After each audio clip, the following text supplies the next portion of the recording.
저승사자도 두려워한 악인의 정체, 지옥조차 거부하는 절대악의 무서운 실체. 조선시대 저승사자조차 손대지 못한 악인이 있었다. 지옥의 문도그를 거부하고 염라대왕마저 고개를 저었다는 절대악의 정체는 개서야담에 기록된 충격적 이야기. 악행이 극에 달하면 죽음조차 피해갈 수 있다는 무서운 진실이 지금 공개된다. 악명 높은 토호 김진사의 악행들. 조선 영조 15년 경상도 안동 근처의 한 마을에는 김진사라 불리는 악명 높은 토가 살고 있었다. 본명은 김융배, 나이는 50이 넘었지만 그의 악행은 젊은 시절부터 시작되어 날이 갈수록 더욱 극악해졌다. 마을 사람들은 그를 살아있는 악마라고 불렀고 아이들은 그의 이름만 들어도 울음을 터뜨렸다. 김진사의 집은 마을에서 가장 크고 화려했다. 하지만 그 부는 정당하게 번 것이 아니었다. 수십 년간 소장농들을 착취하고 빚을 빌려준 후 터무니없는 이자를 받아내며 심지어는 무고한 사람들을 모함하여 그들의 재산을 빼앗는 일까지 서슴지 않았다. 김진사님, 제발 조금만 봐주십시오. 한 소장농이 무릎을 꿇고 빌었다. 올해는 가뭄이 심해서 수확이 전혀 없었습니다. 내년까지만 기다려주시면. 하지만 김진사는 냉소적으로 웃을 뿐이었다. 그런 변명은 듣기 싫다. 당장 돈을 가져오지 못하면 내 딸을 데려가겠다. 제발요. 딸은 아직 15밖에. 시끄럽다. 김진사가 소리쳤다. 감히 나에게 대들어. 당장 나가지 못해. 그는 소장농을 발로 차며 내쫓았다. 그리고 그날 밤 정말로 그 집에 딸을 강제로 데려와 자신의 첩으로 삼았다. 소장농 부부는 절망에 빠져 울부짖었지만 아무도 김진사에게 맞설 수 없었다. 이런 일은 한두 번이 아니었다. 김진사는 마을의 젊고 아름다운 처녀들을 닥치는 대로 첩으로 삼았고 마음에 들지 않으면 가차없이 내쫓았다. 그의 집에는 항상 울음소리가 끊이지 않았다. 더욱 끔찍한 것은 그의 잔혹함이었다. 어느 날 한 머슴이 실수로 김진사의 말을 다치게 했다. 김진사는 분노하여 그 머슴을 나무에 매달고 채찍질을 했다. 하지만 거기서 그치지 않았다. 감히 내 말을 다치게 해. 김진사가 광기에 찬 눈으로 말했다. 너도 똑같은 고통을 느껴봐야겠다. 그는 머슴의 다리를 부러뜨리고 뜨거운 인두로 살갗을 찢어댔다. 머슴은 비명을 지르며 죽어갔지만 김진사는 끝까지 고문을 멈추지 않았다. 마을 사람들은 그 참혹한 광경을 보고 공포에 떨었다. 저 사람은 인간이 아니야. 마을 사람들이 속삭였다. 악마가 따로 없어. 김진사의 악행은 여기서 그치지 않았다. 그는 자신의 권력을 이용해 관아와도 결탁했다. 뇌물을 주고받으며 무고한 사람들을 누명씌워 감옥에 보내거나 심지어는 죽음에 이르게 만들었다. 그의 손에 죽어간 사람들의 수는 수십 명에 달했다. 어느 날 마을의 한 선비가 김진사의 악행을 고발하는 상소문을 작성했다. 하지만 김진사는 미리 이를 눈치채고 그 선비를 제거해버렸다. 선비는 어느 날 밤 의문사를 당했고 그의 가족들도 모두 사라졌다. 아무도 그들의 행방을 알 수 없었다. 입 함부로 놀리면 어떻게 되는지 똑똑히 봤을 것이다. 김진사가 마을 사람들에게 경고했다. 다음에 누구든 나를 거스르면 같은 꼴을 당할 줄 알아라. 마을은 공포에 잠겼다. 아무도 김진사에게 감히 대들 수 없었다. 그는 마을의 절대 권력자가 되어 있었고 그의 악행은 날이 갈수록 더욱 극악해졌다. 하지만 김진사에게는 아무도 모르는 비밀이 있었다. 그는 어려서부터 귀신을 볼 수 있는 능력이 있었다. 그리고 그 능력을 이용해 죽은 자들의 혼령과 거래를 해왔다. 산자만이 아니라 죽은 자들까지도 그의 소나귀에 놀아났다. 흐흐흐. 산자든 죽은 자든 모두 나의 것이다. 김진사가 혼자 중얼거렸다. 내가 원하는 것은 무엇이든 가질 수 있어. 그는 죽은 자들의 혼령을 부려 원수들을 괴롭히고 때로는 귀신들과 협력하여 더욱 끔찍한 악행을 저질렀다. 산자와 죽은 자 모두를 두려움에 떨게 만드는 절대악이 된 것이었다. 하지만 김진사는 몰랐다. 자신의 악행이 이미 한계를 넘어섰다는 것을, 그리고 곧 상상할 수 없는 일이 벌어질 것이라는 사실을 말이다. 저승사자들이 손대지 못하는 기이한 현상. 영조 20년 가을 김진사에게 드디어 죽음의 순간이 찾아왔다. 50 중반을 넘긴 그의 몸은 오랜 방탕한 생활과 악행의 엿보로 병들어 있었다. 하지만 그는 끝까지 회개하지 않았다. 오히려 임종 직전까지도 주변 사람들을 괴롭혔다. 이 망할 놈들이. 김진사가 죽어가면서도 하인들을 저주했다. 내가 죽어도 너희들을 가만두지 않겠다. 그날 밤 김진사의 집에는 이상한 기운이 감돌기 시작했다. 찬바람이 불어오고 어디선가 기이한 소리가 들려왔다. 하인들은 무서워서 벌벌 떨었다. 갑자기 방 안에 2명의 검은 옷을 입은 사나이가 나타났다. 얼굴은 창백했고 눈은 지옥불처럼 빨갛게 타올랐다. 바로 저승사자들이었다. 김용배, 첫 번째 저승사자가 차갑게 말했다. 내 수명이 다했다. 우리와 함께 저승으로 가야 한다. 하지만 김진사는 비웃으며 대답했다. 하하, 저승사자라고. 나를 데려가겠다고. 두 번째 저승사자가 김진사에게 손을 뻗었다. 하지만 놀라운 일이 일어났다.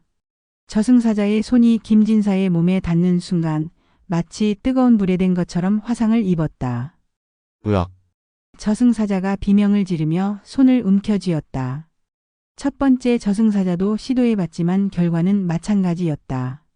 김진사의 몸에는 어떤 사악한 기운이 감돌고 있어서 저승사자들조차 가까이 갈 수 없었다.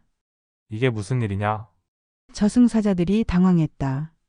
이런 일은 처음이다. 김진사는 더욱 크게 웃었다. 하하, 나는 평생 악만 저질렀다. 그 악의 힘이 이제 나를 보호해주는구나. 정말로 그랬다. 김진사가 평생 저지른 악행들이 하나의 거대한 악령이 되어 그의 몸을 감싸고 있었다. 그 악의 기운이 너무 강해서 저승사자들도 접근할 수 없었던 것이다. 이놈이 저지른 악행을 보라.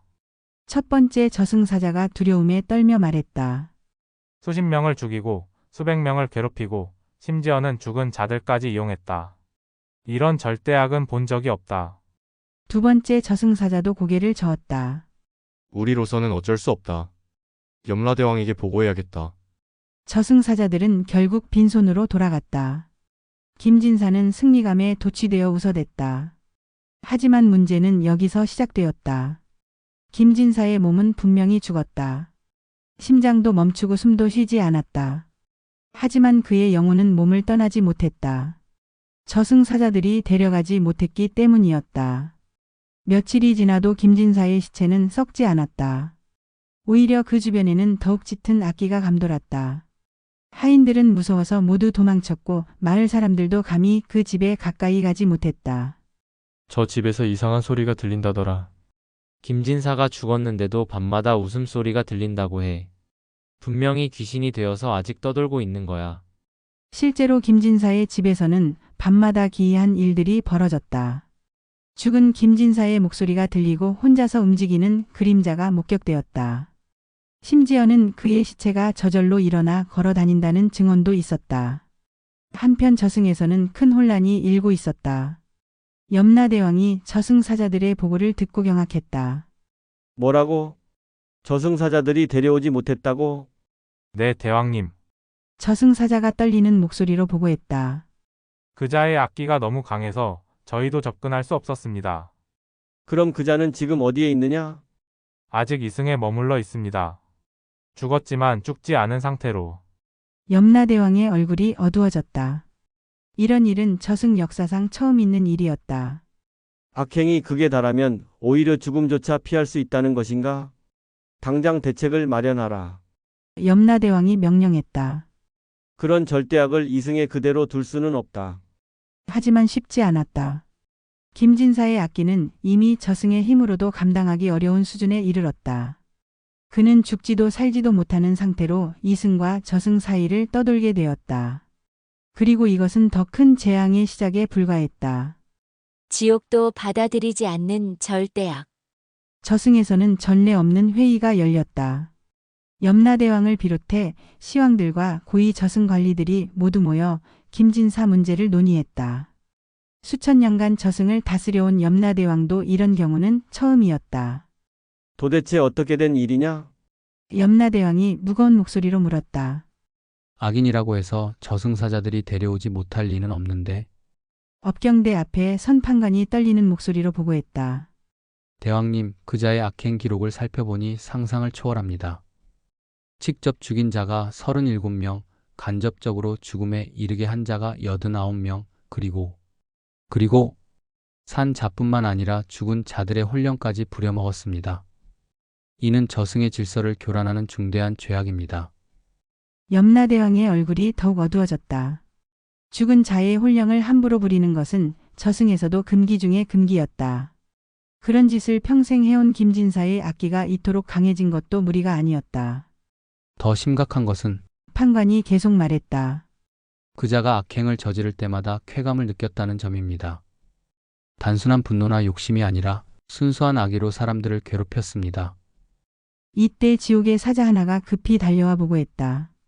대왕님, 큰일입니다. 무슨 일이냐? 지옥의 문들이 모두 스스로 닫혀버렸습니다. 김진사의 악기가 너무 강해서 지옥 자체가 그를 거부하고 있습니다. 염라대왕이 놀라 일어났다. 뭐라고? 지옥이 악인을 거부한다고? 네. 심지어 아비지옥과 무간지옥까지도 문을 걸어 잠갔습니다. 지옥의 악귀들도 김진사의 악기를 감당하지 못하겠다고 합니다. 회의장이 술렁거렸다. 아무리 약한 자라도 지옥에서는 받아들여야 하는 것이 천리의 법칙이었다. 그런데 지옥 자체가 거부한다는 것은 상상할 수 없는 일이었다. 그럼 그자는 어디로 가란 말이냐? 염라대왕이 고민에 빠졌다. 천당에 갈 수도 없고 지옥에 갈 수도 없다면 대왕님, 한시황이 조심스럽게 말했다. 차라리 그자를 영원히 이승에 가둬두는 것은 어떻겠습니까?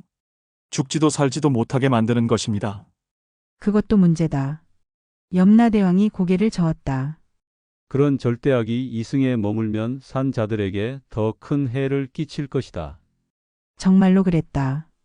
이미 김진사의 집 주변에서는 기이한 일들이 벌어지고 있었다.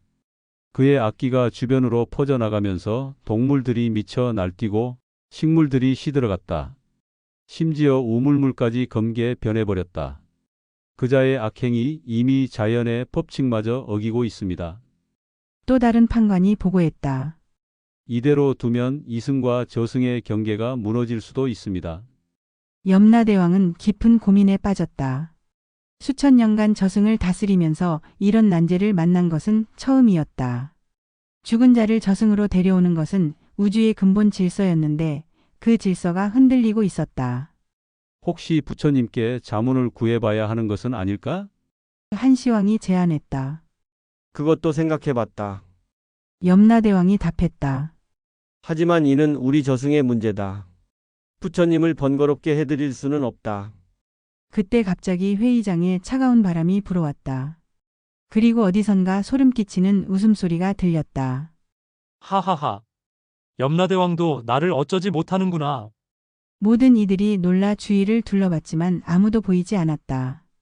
하지만 그 목소리는 분명 김진사의 것이었다. 그의 악기가 이미 저승에까지 영향을 미치고 있었던 것이다. 감히 염라대왕이 분노했다. 저승에서까지 설쳐? 하하. 나는 이제 이승도 저승도 마음대로 드나들 수 있다. 그 누구도 나를 막을 수 없어. 김진사의 웃음소리가 저승 전체에 울려 퍼졌다. 저승사자들은 두려움에 떨었고 심지어 옥졸들까지도 무서워했다. 염라대왕은 결심했다. 이런 절대악을 그대로 둘 수는 없다. 특단의 조치를 취해야 한다. 죽지도 살지도 못하는 저주. 김진사가 죽은 지 한 달이 지났지만 그의 저택은 여전히 공포의 장소였다. 낮에도 어둡고 차가운 기운이 감돌았고 밤이 되면 온갖 기이한 현상들이 벌어졌다. 마을 사람들은 그 근처에도 가지 않으려 했지만 김진사의 악령은 점점 더 넓은 범위로 활동 영역을 넓혀가고 있었다. 어젯밤에 김진사를 봤다니까. 한 주민이 떨리는 목소리로 말했다. 분명히 죽었는데 길을 걸어 다니더라고. 나도 봤어. 다른 주민이 맞장구 쳤다. 그런데 모습이 정말 끔찍했어. 얼굴은 썩어 있고 몸에서는 검은 연기가 나오고. 실제로 김진사는 죽지도 살지도 못하는 상태로 마을을 떠돌고 있었다. 그의 몸은 시체였지만 악념이 너무 강해서 억지로 움직이고 있었다. 그 모습은 산 자도 죽은 자도 아닌 기괴한 형태였다. 김진사의 첫 번째 목표는 자신을 배신했다고 생각하는 사람들이었다. 그는 자신이 죽어가는 동안 아무도 도와주지 않았다는 것에 분노했다. 물론 그동안 자신이 저지른 악행 때문이었지만 김진사는 그것을 인정하지 않았다. 어느 날 밤 김진사의 옛 모습이었던 박서방의 집에 이상한 일이 벌어졌다. 한밤중에 갑자기 문이 저절로 열리고 차가운 바람이 불어들어왔다. 누구냐? 박서방이 깜짝 놀라 일어났다. 그때 어둠 속에서 김진사의 형체가 나타났다. 얼굴은 반쯤 썩어 있었고 눈에서는 녹색 불빛이 나왔다. 온몸에서는 악취가 풍겼다. 박서방 오랜만이구나. 김진사가 으스스한 목소리로 말했다. 김진사님? 그런데 댁은 이미 죽었다고? 하하. 김진사가 섬뜩하게 웃었다. 나는 죽지 않는다. 영원히 이곳에서 살 것이다. 박서방은 공포에 떨며 뒤로 물러섰다. 제발 저를 해치지 마십시오. 저는 진사님께 잘못한 게 없습니다. 잘못한 게 없다고. 김진사의 눈이 더욱 빨갛게 타올랐다. 내가 죽어갈 때 왜 도와주지 않았느냐? 배은망덕한 놈. 그 순간 김진사가 손을 뻗자 박서방의 목이 보이지 않는 손에 의해 조여지기 시작했다. 박서방은 숨을 쉴 수 없어 괴로워했다. 의억 제발. 너는 내가 베풀어준 은혜를 배신했다. 그 죗값을 치러라. 김진사가 소리쳤다. 다행히 박서방의 아내가 큰 소리로 경문을 외우기 시작했다. 나무아미타불 관세음보살. 그러자 김진사가 고통스러워하며 뒤로 물러섰다. 으악. 그 소리 그만해. 불경 소리에 약해지는 것을 본 박서방의 아내는 더욱 큰 소리로 경문을 외웠다. 결국 김진사는 사라졌지만 떠나면서 섬뜩한 말을 남겼다. 다음에는 이런 속임수가 통하지 않을 것이다. 기다려라. 이런 일들이 마을 곳곳에서 벌어졌다. 김진사와 조금이라도 관련이 있었던 사람들이 하나씩 그의 복수 대상이 되었다. 어떤 이는 잠자다가 악몽에 시달렸고 어떤 이는 갑자기 병에 걸렸다. 심지어는 미쳐버리는 사람들도 생겼다. 이러다가 마을 전체가 망하겠어? 마을 이장이 걱정스럽게 말했다. 김진사의 악령이 점점 더 강해지고 있어. 정말로 그랬다. 시간이 지날수록 김진사의 힘은 더욱 강해졌다. 처음에는 밤에만 나타났지만 이제는 낮에도 모습을 드러냈다. 그리고 한 번에 여러 곳에 동시에 나타나는 기적도 보여주었다. 나는 이제 죽음을 초월한 존재다. 김진사가 마을 한복판에서 외쳤다. 그 누구도 나를 막을 수 없어. 이 마을의 모든 사람들이 내 발 아래 무릎 꿇게 해주겠다. 마을 사람들은 절망에 빠졌다. 관아에 신고해봤지만 관리들도 어쩔 수 없었다. 무당을 불러봤지만 김진사의 악기 앞에서는 무력했다. 그런데 더 끔찍한 것은 김진사가 새로운 능력을 얻고 있다는 것이었다. 그는 다른 죽은 자들의 혼령을 부릴 수 있게 되었다. 자신과 같은 처지의 원한을 품은 혼령들을 모아 악령 군단을 만들기 시작한 것이다. 모든 산자들을 저주해주겠다. 김진사가 선언했다. 이 세상을 지옥으로 만들어주겠어. 마을은 공포와 절망에 빠졌다. 과연 이 절대악을 막을 방법은 없는 것일까? 악령이 된 김진사의 복수. 김진사가 죽은 지 3달이 지나자 마을 전체가 생지옥으로 변해버렸다. 그의 악령은 이제 개별적인 복수를 넘어 마을 전체를 저주하기 시작했다. 낮에는 하늘이 검붉게 변했고 밤에는 온갖 귀신들이 나타나 사람들을 괴롭혔다. 이상해. 우물물이 모두 피로 변했어. 한 주민이 떨리는 목소리로 말했다. 쌀도 썩어버렸고 가축들도 모두 죽어가고 있어. 다른 주민이 절망적으로 대답했다. 정말로 김진사의 악기는 마을의 모든 생명력을 빨아들이고 있었다. 농작물은 하룻밤 사이에 시들어 죽었고 닭과 돼지들은 원인 모를 병에 걸려 죽어갔다. 심지어 강물까지 검게 변해서 물고기들이 떼죽음을 당했다. 더욱 끔찍한 것은 사람들에게 일어나는 일이었다. 김진사의 악령에 시달린 사람들은 하나둘씩 이상해지기 시작했다.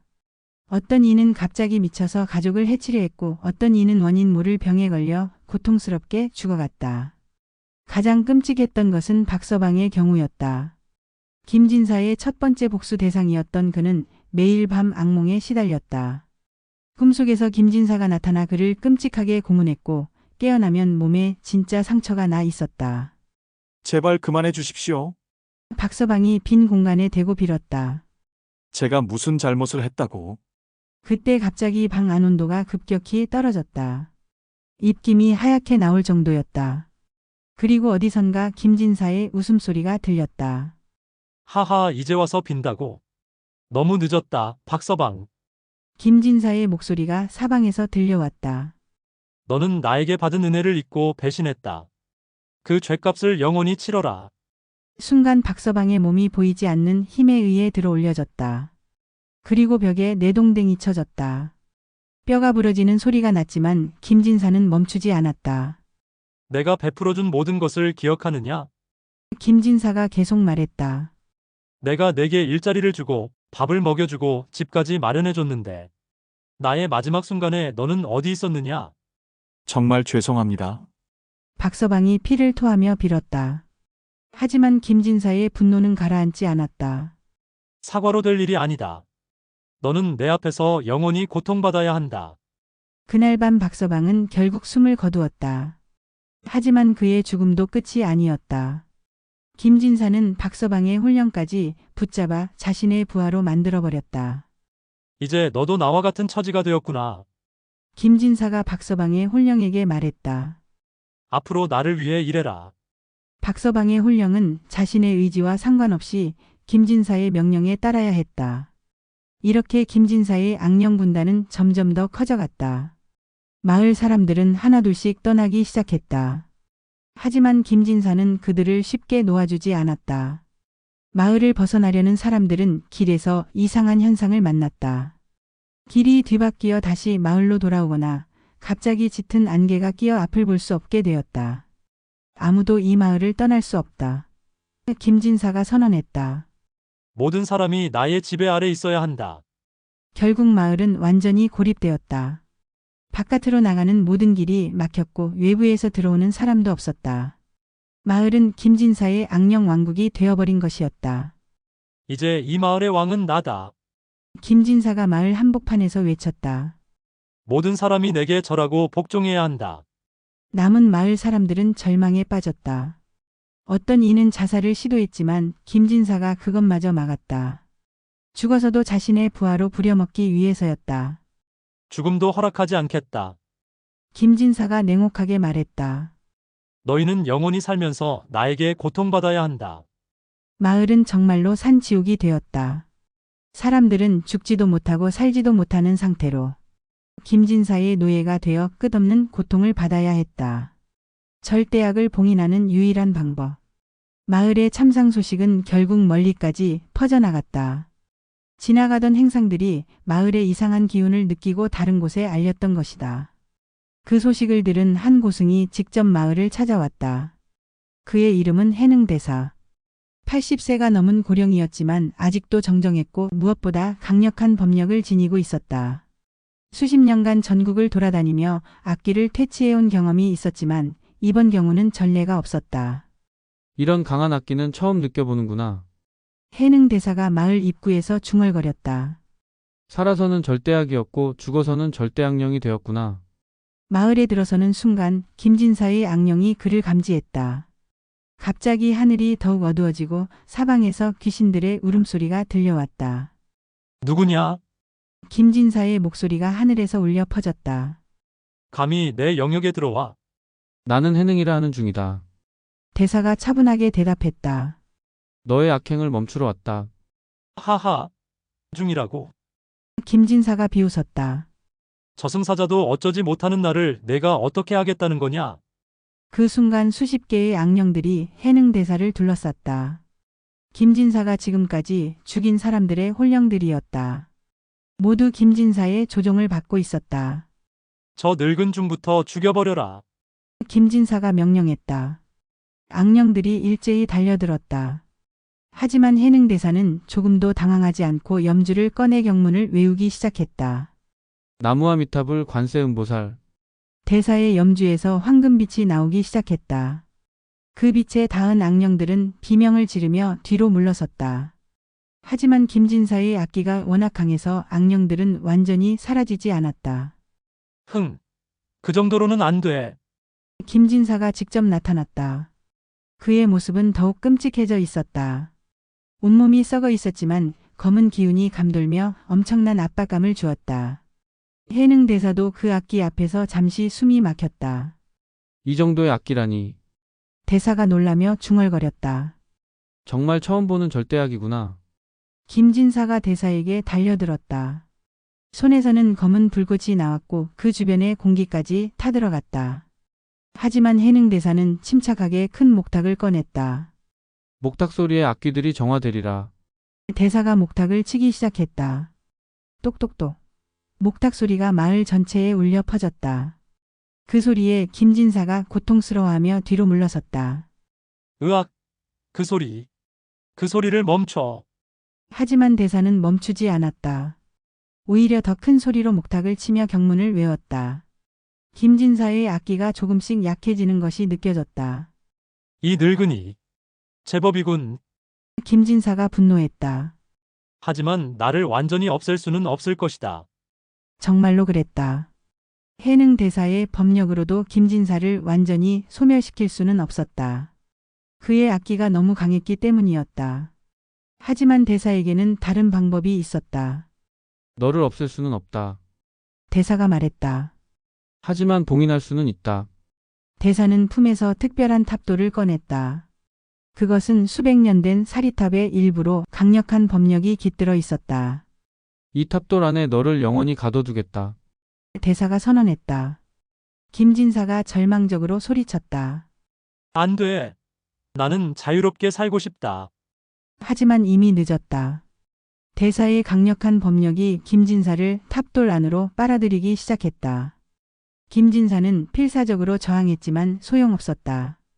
영원히 갇힐 수는 없어. 김진사가 마지막 발악을 했다. 너의 악행은 여기서 끝이다. 대사가 엄숙하게 말했다. 영원히 참여하며 지내거라. 마침내 김진사의 악령이 탑돌 안에 완전히 봉인되었다. 그 순간 마을을 덮고 있던 어둠이 걷히고 맑은 하늘이 나타났다. 죽어있던 식물들이 다시 살아나고 우물물도 맑아졌다. 해능 대사는 그 탑돌을 깊은 산속절에 묻어두었다. 그리고 강력한 결계를 쳐서 김진사가 다시는 나올 수 없도록 했다. 이제 평안하다. 대사가 마을 사람들에게 말했다. 하지만 기억해라. 악행의 끝은 이런 참혹한 결과를 낳는다는 것을. 마을은 다시 평화를 되찾았다. 하지만 사람들은 김진사의 이야기를 후손들에게 전해주며 경고했다. 악을 행하면 죽어서도 평안할 수 없다는 교훈을 잊지 않기 위해서였다. 그리고 깊은 산속 어딘가에는 아직도 김진사의 악령이 봉인된 탑돌이 묻혀 있다. 영원한 어둠 속에서 자신의 죄를 참회하며 조선시대 최악의 악인 김진사의 무서운 이야기를 모두 들어보셨습니다. 저승사자도 손대지 못하고 지옥조차 거부한 절대악의 끝은 영원한 봉인이었습니다. 아무리 강한 악이라도 결국 정의는 승리한다는 교훈을 보여주는 이야기였죠. 개서야담에 실린 이 기록은 단순한 공포담이 아닙니다. 악행의 끝이 어떤 참혹한 결과를 낳는지 보여주는 경고의 메시지입니다. 평생 악만 저지르면 죽어서도 평안할 수 없다는 무서운 진실 말이죠. 다음 편에서는 또 다른 미스터리한 이야기를 들려드리겠습니다. 저승사자의 명부에 이름이 없던 여자에서는 죽을 운명인데도 죽지 않는 신비한 여인의 정체를 파헤쳐 봅니다. 폐관잡기에 실린 충격적 실화를 기대해 주세요. 구독과 좋아요 잊지 마시고 시원한 밤 되세요.